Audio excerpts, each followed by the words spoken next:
Halo semua, selamat pagi anak-anak di Cikgu. Lama sudah kita tidak bertemu. Jadi hari ini Cikgu akan ajarkan tentang topik jam, subjek matematik tahun 5. Oke?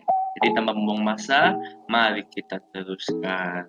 Oke, so objektif pembelajaran kita pada hari ini ialah untuk menukarkan unit massa melipat jam dengan menit dan menit dengan saat. Maka itu, lihat bagian satu dulu yaitu menit dengan saat. Mari kita lihat apakah gambar ini yang menunjukkan maklumat apa. Jadi ini adalah cara untuk menukarkan menit dengan saat. Kita lihat pada jam ini, oke. Pada pukul 3 ini ia menunjukkan warna bagi nombor jam. Manakala pula yang biru ini ialah menunjukkan menit dia. Dan saat ini yang berwarna merah menunjukkan saat, yaitu bagi saat kosong. Oke, jadi apabila jarum saat telah melengkapkan pusingan dia, sebenarnya telah lengkaplah 1 minit, yaitu selama 60 saat. Jadi satu pusingan lengkap jarum saat ialah 60 saat. Jadi jarum menit yang bergerak satu senggatan, maka 1 menit bersamaan dengan 60 saat. Oke. Jadi kita lihat dulu contoh yang pertama. Oke, saya menunggang basikal ke sekolah selama 5 menit, yaitu bersamaan dengan 300 saat. Betulkah tidak? Mari kita lihat. Jadi cara untuk mengira saat ialah dapat dua cara. Satu, 1 menit bersamaan dengan 60 saat. Kita buat jadwal. 1 menit, 2 menit, 3 menit, 4 menit, dan 5 menit. Jadi maksudnya di sini 5 menit bersamaan dengan 300 saat. Okay? Itu ialah cara satu. Dan kebiasaannya kita gunakan cara 2. Jadi 5 menit bersamaan dengan 5 kali 60 saat. Jadilah dia 300 saat. Jadi 5 menit bersamaan dengan 300 saat. Oke. Mari kita lihat tipsnya di sini. Menit tukar kepada saat kita kena kali 60, manakala saat tukar ke unit menit kita bahagi dengan 60. Oke, itu ialah contoh yang kedua. Oke, mari kita lihat pula contoh yang ketiga. Macam mana kita nak tukarkan 60 saat bersamaan dengan berapa minit? Jadi kita kena bahagikan.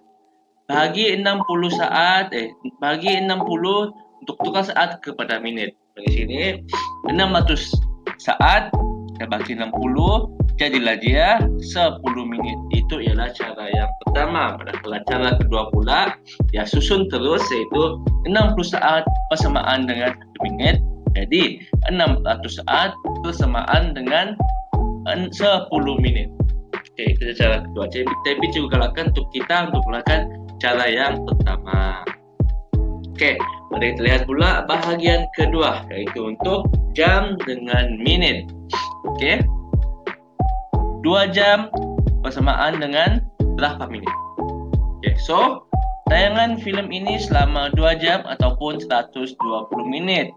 Kita nak tukar macam mana? Terdapat dua cara juga, yaitu cara satu, 0 menit, 0 jam. Kita buat satu jadwal. Jadilah dia kepada 1 jam bersamaan dengan 60 minit. Okay. Maka 2 jam pula bersamaan dengan 120 minit. Kita tambah sahaja di situ. Okay, cara kedua pula 2 jam bersamaan dengan 1 jam tambah 1 jam. Jadi 1 jam ialah 60 menit dan 1 jam lagi ialah 60 menit. Maka 60 menit tambah 60 menit samalah dengan 120 menit. Okay, itu ialah cara yang pertama. Ataupun contoh yang pertama. Lihat pula contoh yang kedua di sini ialah 180 menit bersamaan dengan berapa jam. Okey, jadi cara yang pertama kita susun 60 menit sama dengan 1 jam. 190 menit sama dengan 2 jam dan 180 menit bersamaan dengan 3 jam. Itu ialah cara yang pertama. Manakala cara kedua pula dia tolak saja. 180 tolak 60 1 jam. Jadi bakinya 120. Kita tolak lagi 60 minit untuk 1 jam. Dan bakinya pula kita tolak lagi 60 menit untuk 1 jam lagi. Jadi Kesemua di situ ialah sebanyak 3 jam. Maka 180 menit bersamaan dengan 3 jam. Okey?